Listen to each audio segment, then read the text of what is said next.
আজকে আমরা আইন শৃঙ্খলা সাথে সম্পর্কিত যে এজেন্সিসগুলো আছেন তাদের সবার সাথে একটা আলোচনা মিটিংয়ে বসছিলাম।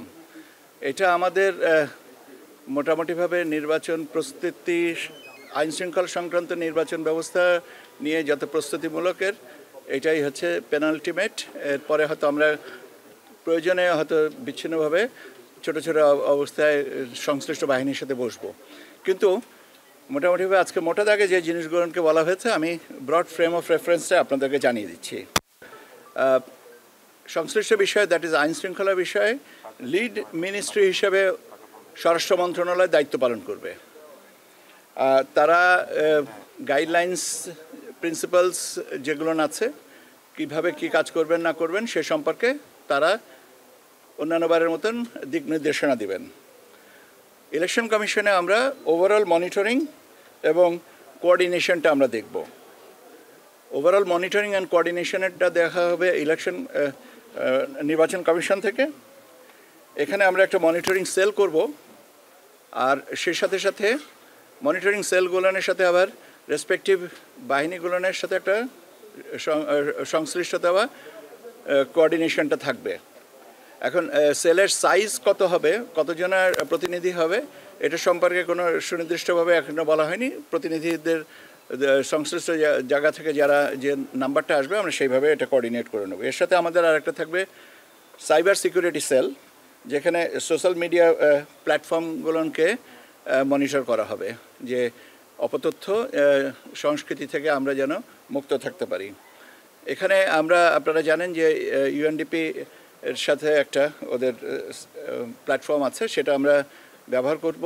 পাশাপাশি আমাদের নিজস্ব সক্ষমতা যেটা আছে, তথ্য মন্ত্রণালয়, সিআইডি এবং অন্যান্য যে এজেন্সিজের যে ফ্যাক্ট চেকের ব্যাপারে যে সমস্ত সক্ষমতা আছে সেগুলো নিয়েও আমরা কোঅর্ডিনেট করব।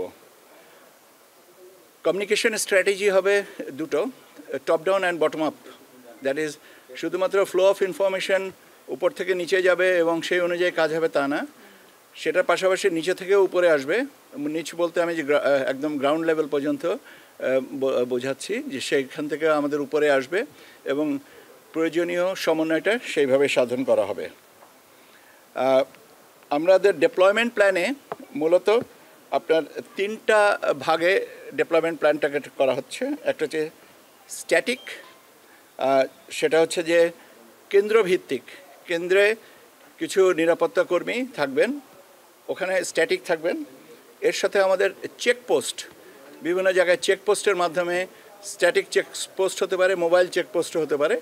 মোবাইল চেকপোস্ট হলে হয়তো একটা জায়গায় করা হলো, সেখান থেকে আবার 2 কিলোমিটার দূরে যে আবার করলেন, সেটাও আবার স্ট্যাটিক ইন নেচার। আপনার মোবাইল কম্পোনেন্ট থাকবে, আপনার মোটামুটিভাবে তারা ঘুরে ঘুরে দেখবে।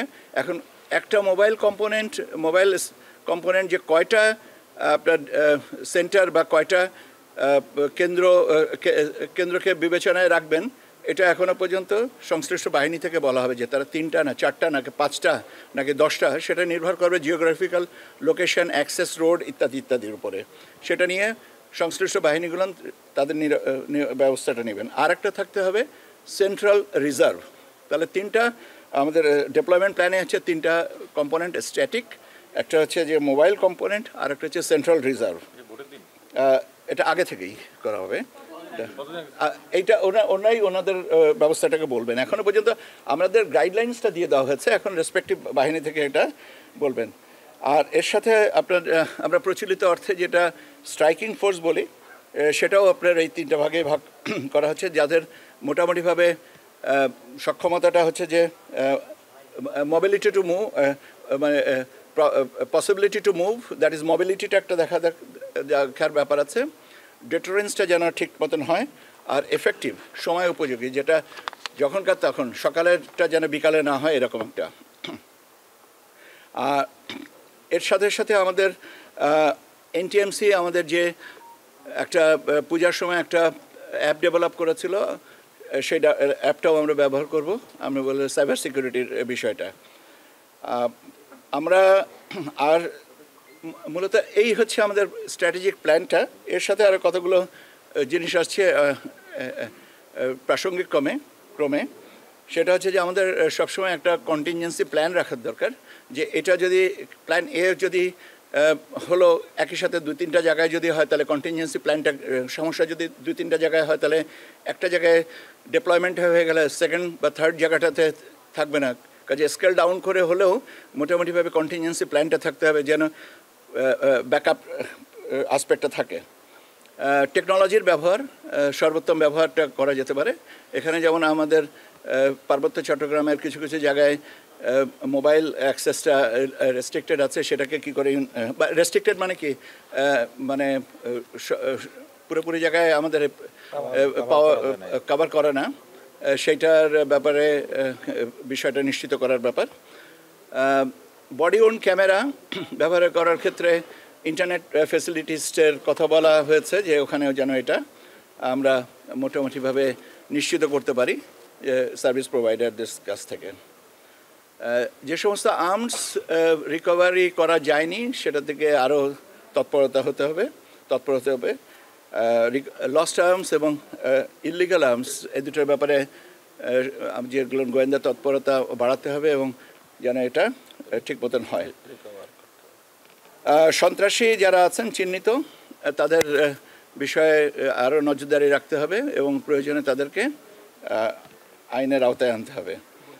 আচ্ছা, জি। আর বৈধ আর্মসের ব্যবহারগুলোও সময় অনুযায়ী এটা নির্ধারণ করা হবে।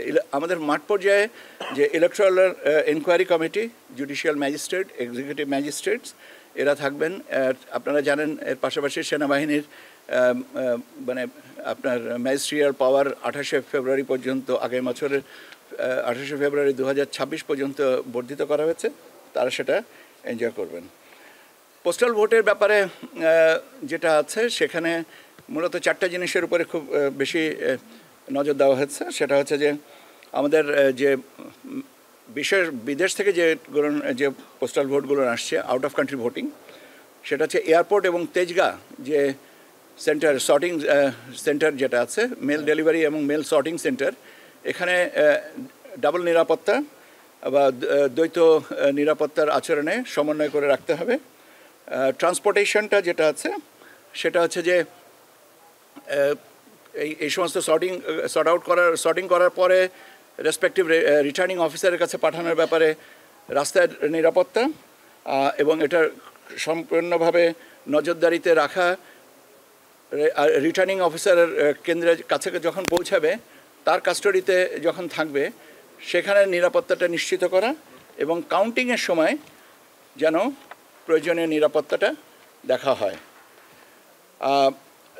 এবং এই 4টা জিনিসের ব্যাপারে গুরুত্ব আরোপ করা হয়েছে এবং রেসপেক্টিভ যাদের দায়িত্ব সেটা তারা সেইভাবে দেখবেন ওই ডেভেলপমেন্ট প্ল্যানের সাথে সম্পর্কিত করে। একটা জিনিসের প্রতি গুরুত্ব দেওয়া হচ্ছে যে লোকাল পলিটিক্যাল লিডার্সদের কাছ থেকে যেন আমাদের আইনশৃঙ্খলা বাহিনীর কোনো সদস্য হসপিটালিটি গ্রহণ না করেন, যে আপনারা এসছেন, আপনাদের থাকা খাওয়ার ব্যবস্থা আমি করছি, আপনাদের সব কিছু ব্যবস্থা করব, আপনারা নিশ্চিন্তে থাকেন। এই ব্যাপারটার থেকে আমরা বলেছি বিরত থাকতে হবে।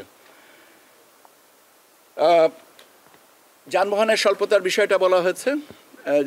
সবাই বলেছেন যে যানবাহনের স্বল্পতার বিষয়টা আছে এবং সব বাহিনীর একটা, কেননা সারা দেশে একই দিনে ভোট হবে, গণভোট এবং জাতীয় সংসদের নির্বাচনে ভোট, কাজেই মুভমেন্ট বাড়বে। সেই ক্ষেত্রে আপনার স্থানীয় পর্যায়ে যানবাহনের স্বল্পতার বিষয়টা আছে। ওটার ব্যাপারে দুভাবে আমরা চিন্তা করা যেতে পারে। একটা হচ্ছে যে সমস্ত সরকারি দপ্তর আছে তাদের যানবাহন আমরা ব্যবহার করতে পারি থ্রু রিকুইজিশন, আর আরেকটা হচ্ছে এবারে স্থানীয়ভাবে যদি ভাড়ায় সংগ্রহ করা যায়, তো সেইগুলো নিয়ে আরও রেসপেক্টিভ এজেন্সিগুলো আরও তো আপনার চিন্তাভাবনা করে তারা একটা প্র্যাগম্যাটিক সলিউশনটা দিবে।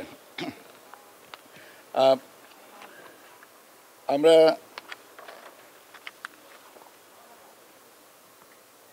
আচরণবিধি প্রতিপালনের ব্যাপারে, রাজনৈতিক দল এবং প্রার্থীর আচরণবিধি প্রতিপালনের ব্যাপারে সবাইকে বলেছেন, আমরাও বলেছি এবং প্রথম দিন থেকেই আচরণবিধির সুষ্ঠু প্রয়োগ এবং তার ব্যাপারে আমরা বলেছি যে আমাদের অবস্থানটা, নির্বাচন কমিশনের অবস্থানটা অত্যন্ত স্পষ্ট, যে প্রথম দিন থেকেই আচরণবিধি প্রতিপালন যেন যথাযথভাবে হয় এবং সেই কারণে আমাদের সেই সূত্রে আইন শৃঙ্খলা বাহিনীর সদস্যরা যেন আমাদেরকে সম্পূর্ণ সহযোগিতা করেন। আসলে সার্বিক বিষয়টা আর কি নির্বাচন কমিশনের তো আর নিজস্ব কোনো বাহিনী নেই, তো এই আমাদের আইন শৃঙ্খলার সাথে সম্পর্কিত সকল বাহিনীর উপরে একটা কোঅর্ডিনেটেড এফার্টসের উপরে আমাদের নির্ভরশীল করতে হয় এবং তারা সবাই প্রতিশ্রুতি দিয়েছেন যে তারা প্রথম দিন থেকেই মাঠে কাজ করবেন এবং কার্যকর ভূমিকা তারা পালন করবেন।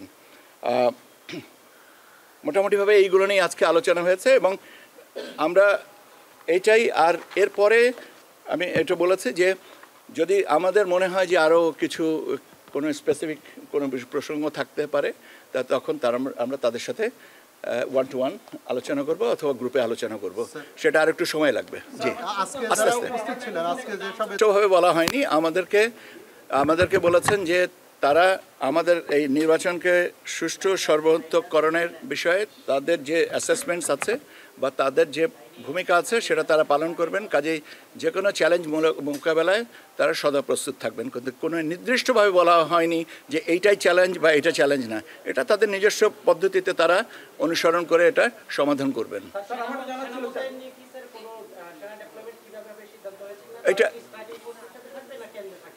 এটাই তো বললাম যে তারা আজকে যে এই যে ব্রড ফ্রেমটাকে বলে দেওয়া হয়েছে, আউটলাইনটা যেটা করে দেওয়া হয়েছে সেই অনুযায়ী তারা ওনাদের ডেপ্লয়মেন্ট প্ল্যানটা করবেন। যেটা আমি তো একটা প্রথমেই তো বললাম যে এটা ব্যাপার হচ্ছে যে আমরা বলেছি যে সার্বিক সমন্বয়ের দায়িত্বটা স্বরাষ্ট্র মন্ত্রণালয়ের, আচ্ছা, এবং আমাদের রিটার্নিং অফিসারের, তাদের সাথে সমন্বয় করে কেন্দ্রে থাকতে হবে কি স্ট্যাটিক হিসেবে, নাকি আপনার কোনো এক জায়গায় রিজার্ভ ফোর্স হিসেবে থাকবে, নাকি স্ট্রাইকিং ফোর্স হিসেবে থাকবে, এটা ওনারা গ্র্যাজুয়ালি তৈরি করে নেবেন। এটা আমরা রেফারেন্স পয়েন্টগুলো বলে দিয়েছি যে আমাদের প্রয়োজনটা হচ্ছে এইভাবে, আপনারা এইভাবে ডেপ্লয়মেন্ট প্ল্যানটা করেন। কতজনা থাকবেন, কীভাবে থাকবেন না থাকবেন, এটা আরও পরবর্তী পর্যায়ক্রমে ভাবে আমাদের কাছে আসবে। সেটা সময়সীমা কতদিন থাকবেন সে সম্পর্কেও কোনো কিছু হয়নি, এটা স্বরাষ্ট্র মন্ত্রণালয় তারা বলবে।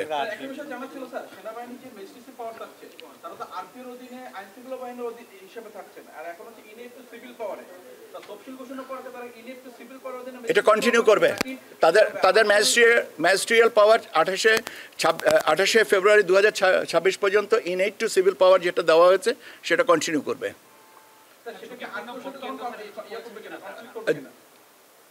বললাম তো যে এটা ইনএইড টু সিভিল পাওয়ার হিসেবে 28শে ফেব্রুয়ারি 2026 পর্যন্ত যে ম্যাজিস্ট্রিয়াল পাওয়ার দেওয়া আছে সেটা বহাল থাকবে।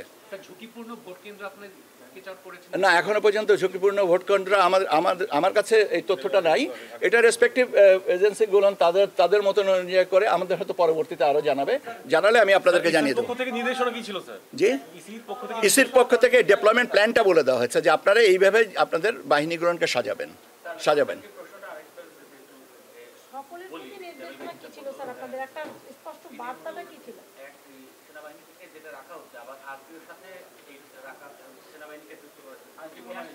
আমার মনে হয় না যে ক্লাশ করবে কিনা, ক্লাশ করার কোনো যৌক্তিক কারণ তো আমি দেখি না। আর আপনি যেটা বলছেন স্পষ্ট হচ্ছে বার্তা, সেটা হচ্ছে যে একটা সুষ্ঠু সুন্দর সার্বিক উৎসবমুখর পরিবেশের নির্বাচনকে বাস্তবায়ন করার জন্য সর্বাত্মক সহযোগিতা সবাইকে করতে হবে এবং নিজস্ব দায়িত্ব নিজের আওতায় পালন করতে হবে, কাউকে কোনো ছাড় দেওয়া হবে না। ধন্যবাদ। যেদিন হবে আমি সেদিনও বলেছি তফসিল ঘোষণার খবরটা যখনই আমি পাবো আমি তার 5 মিনিটের মধ্যে আপনাদের জানিয়ে দেবো। ধন্যবাদ আপনাদেরকে।